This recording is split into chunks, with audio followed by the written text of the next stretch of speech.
princess lives in a monochrome world, broken from the side through her lonely eyes.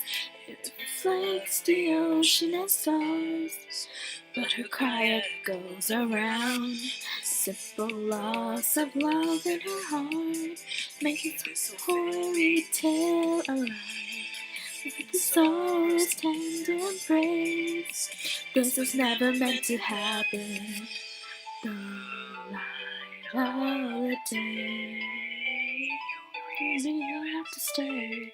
Hear me sing a song and just keep holding on. Cinderella, why don't you stay with me tonight? We will dance until midnight comes and we can run away. We will never ever be apart. Set aside all the fears, magic lives inside your heart. Here, would you wanna stay with me tonight? Follow me, we will run across the bridge of fantasy. All the pain and sadness that you feel, believe in me. Hold me close and don't ever let me go. Come and stay with me forever. The magic lives so long as I am here.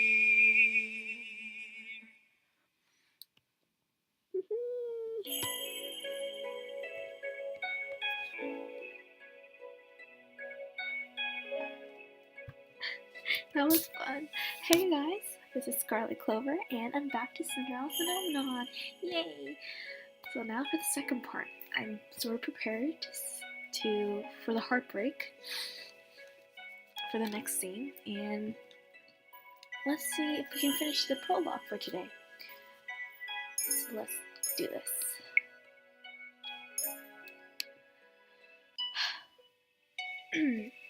No one will believe me if I am addressing him by title. You best leave now, nice and quiet, before we have to force you. If you would only make way for the king.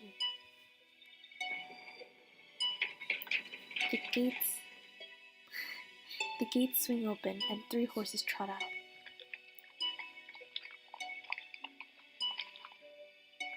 Soldiers ride 2 of the horses, while the last horse has a different, familiar rider. Father! I immediately move to block the path of his horse. The soldiers move to hold me back. Your Majesty! What is this? Oh, What is this? Your Majesty, this girl is claiming to be your daughter. Daughter? Both of my stepchildren are in the palace right now. What? Even father is a part of this? Father, you must help me. A witch has cursed me. For once in your life, just once, help me. You must believe me. Oh. Tell me, where is your family, child? Why are you all alone? He looks at me with pity in his eyes. He is looking at me more kindly as a peasant than he ever did when I was the crown princess and his daughter. I recoil. You must be hungry. Take this.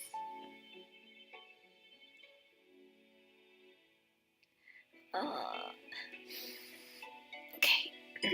This should feed you and your family for a day or 2. The kingdom offers work opportunities for those who need them. Please let your parents know. I do not want your pity, Father. Please escort this girl back to her home. Make sure she gets there safely. At once, Your Majesty. I watch as my father and his 2 guards ride away on their horses, leaving me to stand in their dust. He left me alone. Again. Where is your home, girl? There's nowhere left for me to go. Father has forgotten me. Leave me. Now look here, our orders were to leave me alone. Suit yourself. Can't say we didn't try. Don't cause any more scenes, Laurel. I watch with blurry eyes as the soldiers return to the palace. How can this be happening? I stare at the small pouch in my hands. I do not know what hurts more. The fact that I've just been unceremoniously paraded away from my home like I'm nothing more than a piece of garbage, or the fact that my own father does not recognize me. Oh, look at the girl's hideous dress. How difficult it is to be poor. I clutch the pouch closer to my chest as I run to an empty alley. I huddle in the corner, trying to become as small as possible. I squeeze my eyes shut, hoping that when I next open them, everything will be back to normal. A dream? No matter what happens, you must not leave the palace. Why? The world is cruel. People will only ever hurt you. But they're always so nice to me. This is only because you are the crown princess. They will only ever think of what they can take from you. Of what they can take from you. They will only ever think of what they can take from you. I am trying to protect you, my love. This is why you must never leave the palace. Never leave Mother. I am the only one who will ever love you so much. Do you understand?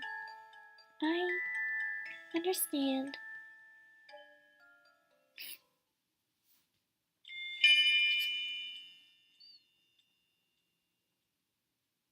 The Martian? Wait.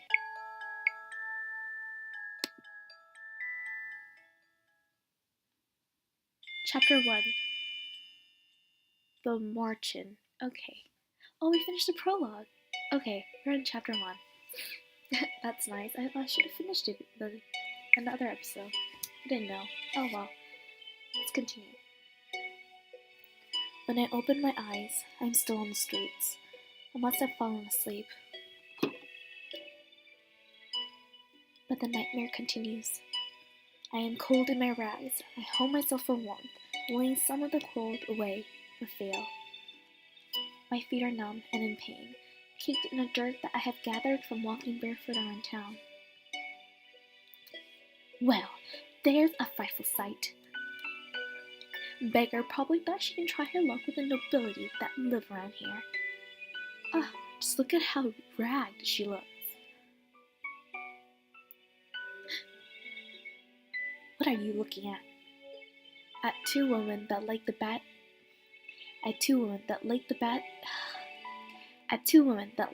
the basic manners of a noble upbringing. Silence, girl. Do you know who you're talking to?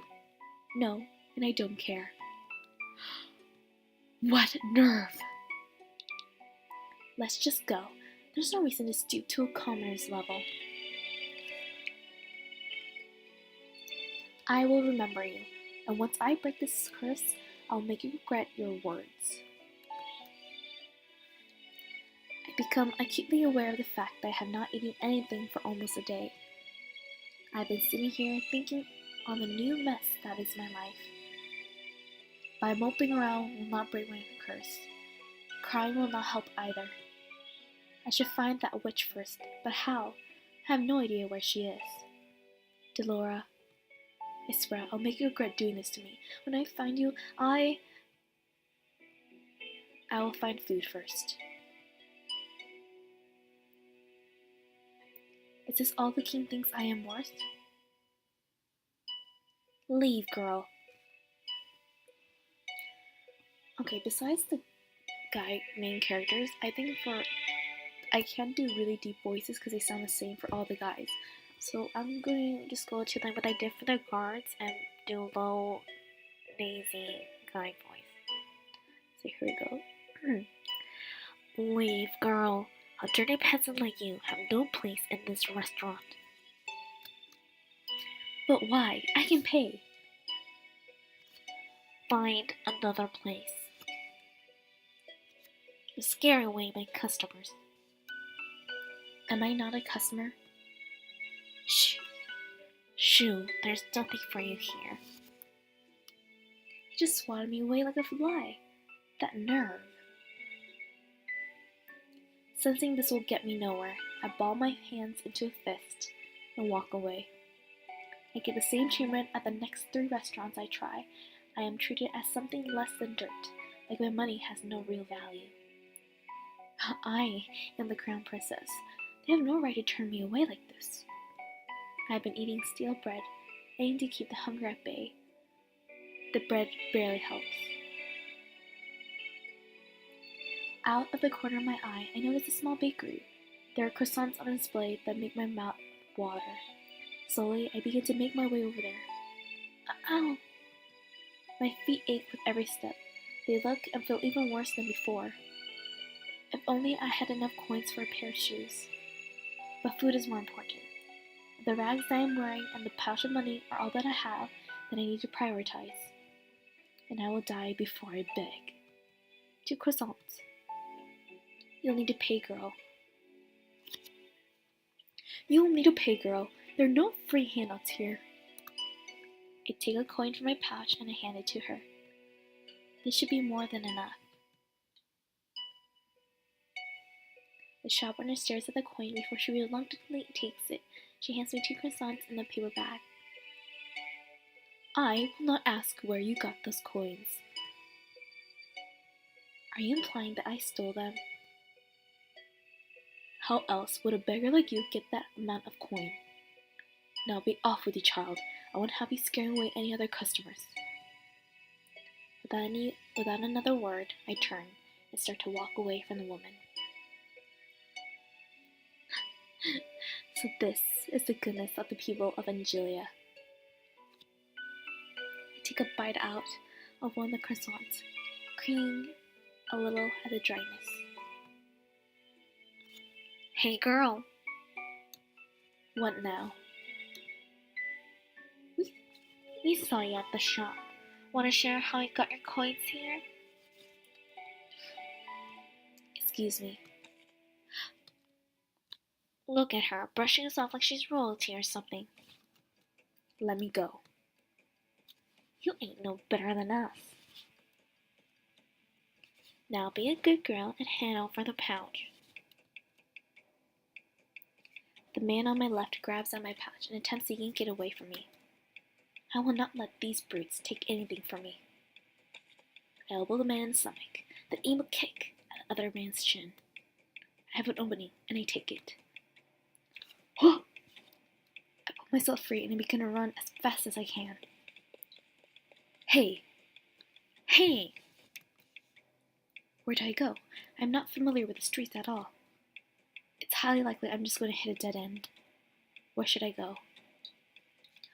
Oh, no!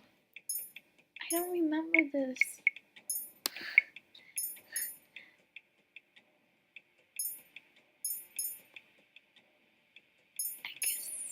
I guess. Okay. Let's do this. Should I go left or should we go right? Oh my god. Go left. Is it a dead end? Oh, it's not a dead end? Oh god. I choose left. Help me guys, I don't know where to go. Should I go back? I don't know. Oh, should I continue to go back? Oh, the struggles. Okay. I cannot let the pain in my feet or my exhaustion stop me. If I stop now, they will definitely catch me. And take my coins might not be the worst thing they do. A dead end. Ah, shit. No. Oh, I should have gone to the right. Nowhere left to run. Nowhere left to run now, girl. What do I do? Oh, who are you, gentlemen? This is definitely not how you treat a lady. Huh? Who's there? A shadow looms above us. Before I can blink, a person has jumped down in front of me. His body acts as a barrier between the 2 men and me. Oh, What's karma? Oh. Okay. Who are you? Who are you? Who are you? Oh, me? Just a passing gentleman concerned about the... Sorry, let me do it again. Oh, me? Just a passing gentleman concerned about a damsel in distress. He turns to the men, his expression calm, his eyes flashing dangerously. Now, shall I teach you gentlemen a lesson? He's got a sword. What? Come back here, you coward. The two of us can take you. I think your friend has the right idea. I'm not the type of person to show mercy. This is way too much trouble for a little gold. Are you all right, my lady? You found her! The boy from yesterday? A little slow, aren't you, kid? Don't call me that. These two know each other. I don't even know what's going on anymore. I feel ill. My head is pounding, and my feet feel simultaneously like they are frozen and on fire. My stomach rumbles, the hunger coming back with vengeance. My body feels light. Princess! Princess! Lady Parfait will be able to help her. Oh wait, no, Lady Parfait will be able to help her. You're right. We need to move now before anyone else sees us. Yeah. I had to figure out what Walt's voice is. So, hanging in there, everyone. Hang in there, princess. Everything is fading. A dream? Why is that? What is that in your hand, Scarlet? It was hurt. I just wanted to help it, but it died. It's all my fault. It's not your fault, my love.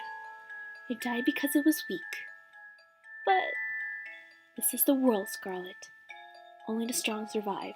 The weak get cast aside to die. You are not weak. You are strong, my crown princess, and you do not cry. Now wipe your tears.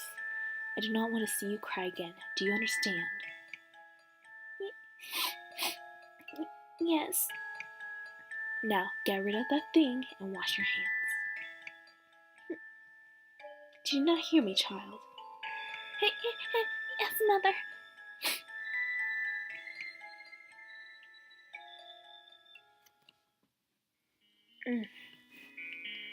Oh, you're awake.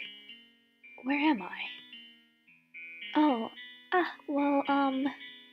this isn't my room. Oh, my head flies to my chest, where the little glass slipper hangs from my neck. Still here.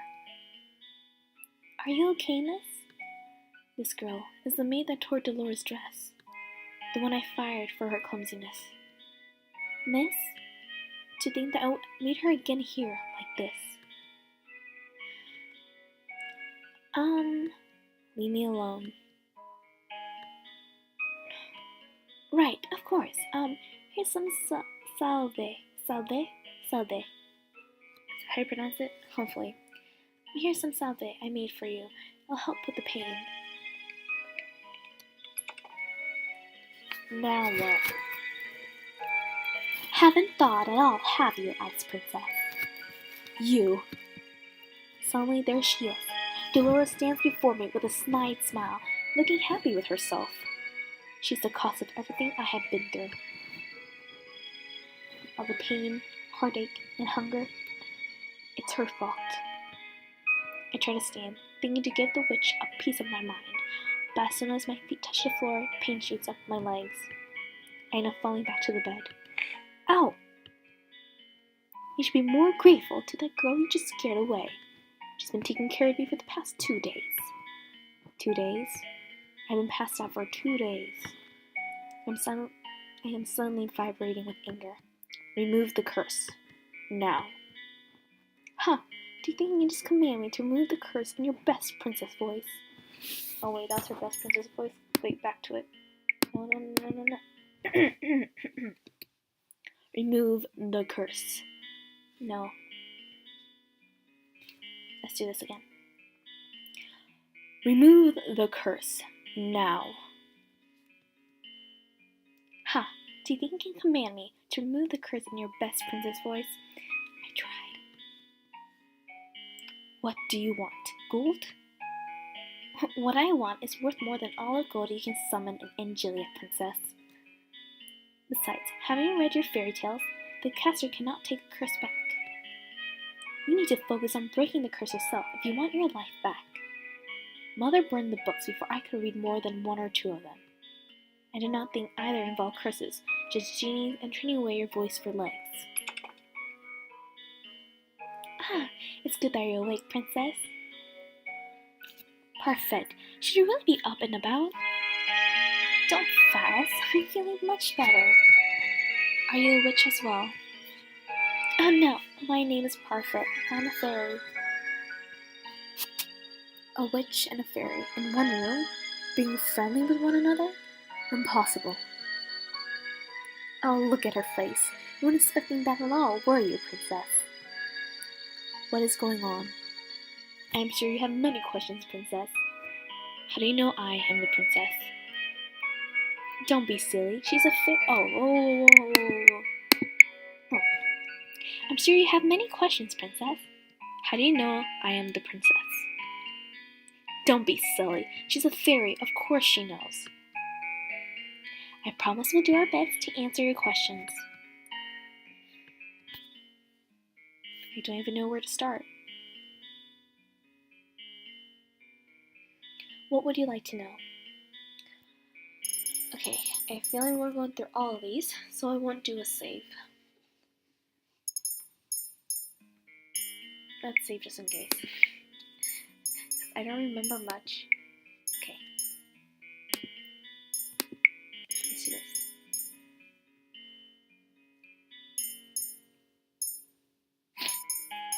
Let's go in order. Why was I cursed?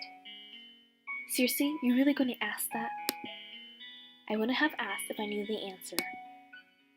You have such a temper on you. Very well. This one's got a simple answer. It's because you are a cold-hearted, cruel, wicked princess who deserves to be punished. Delora, a curse is the only way to force you to change your horrid ways. Delora, you could have put that more nicely. I'm pretty sure I was already being nice. Change? Why do I need to change? Are you completely unaware of how heartless you are to other people? The coolness you show to your stepfamily and your father? The way you treat Princess Amelia again. Why would they need to be treated any differently? You need to prove that you have some goodness in you, princess. Some smidge of kindness. Why? People only show you kindness when they want something from you. The instant they get what they want, they'll just throw it away. They'll just throw you away.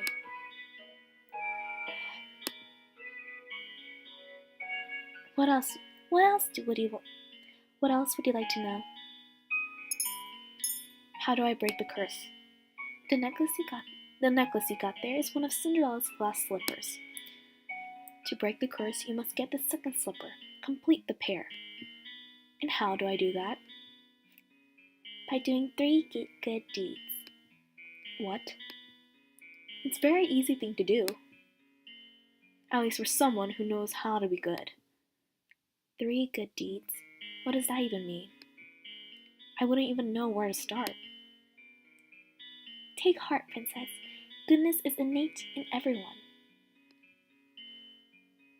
Are you sure that's the case with this one? Delora, you are not helping. I am a witch, and I think I have more goodness in my big toe than she has in her entire body. Now you're just being mean. For every good deed you accomplish, you'll get a piece of the glass slipper. When you've gotten all three, you'll complete the pair and the crystal will break. Simple. I suggest you start by polishing that attitude of yours. What else would you like to know? Okay, I actually want to do this first and then I want to know this. Why are you two working together? To answer that, we'll have to give you a bit of a history lesson. Oh, I got this. Once upon a time, in a kingdom far, far away, there were two crystals. Dramatic aside, there is one crystal in the kingdom called Crystalium Lucius. It's powered by happiness and love. The other is the Crystalium Tenbarium, powered by fear and anger. The strongest of the witches is the Tenbarium barrier. The strongest of the fairies is the Lucius barrier. Parfait is the Lucius barrier. It taken Parfait's frail and sickly appearance. She is the strongest fairy. The Great War greatly damaged me. My powers are a fraction of what they used to be. And with no child, I have no successor to my burden. What does a barrier do? The barriers regulate the energy of the crystals and keep the balance between darkness and light. For centuries, the fairies and witches lived in harmony with humans of the kingdom, until a certain human decided to be a pest. Who was he? I knew him as Gabriel Grimm, who wrote the fairy tales, and he started the feud between the witches and the fairies in the process. How could a single person have so much power? It was the power of his words. In Grimm's stories, the witches were always evil. Humans naturally grew to fear and hate them. They began to hunt them. Didn't the witches fight back? We aren't allowed to use our powers to cause harm. But that all changed when the Tenbarium Barrier decided revenge was more important than our promise. The witches took over the kingdom. They created the fairy tale curse to spread even more sadness and anger, to fill the human heart with negative emotions. All to feel the power of the Tenbarium. The delicate balance of harmony between the crystals was broken. The witches and the Tenbarium grew far stronger than they were ever meant to be. We had no choice but to fight, and then the Great War happened. The Tenbarium Barrier was eventually defeated. The Great War was ended with the help of an unexpected ally, but many lives were lost. The good witches suffered horribly. We still have to stay hidden in hopes of having any kind of peace. Are you trying to make me believe that there are good witches? The Tenbarium can poison a heart and mind into darkness and cruelty. The witches put themselves at risk in working with the Tenbarium and maintaining harmony. Some inevitably are corrupted. Many good witches were corrupted during the war. Most remain that way. Many do not believe it, but witches can be just as kind as fairies. And yet, it wasn't a fairy that cursed me. I have done good by cursing a princess. You'll thank me when you've broken it. Delora was not corrupted by the Tenbarium. She is as good as they come. Hopefully, you'll come to see that for yourself. I doubt it. Apart from my own inherent goodness, Parfait and I are working together because we have a common goal, which is to restore the balance between darkness and light. What else would you like to know? Last question.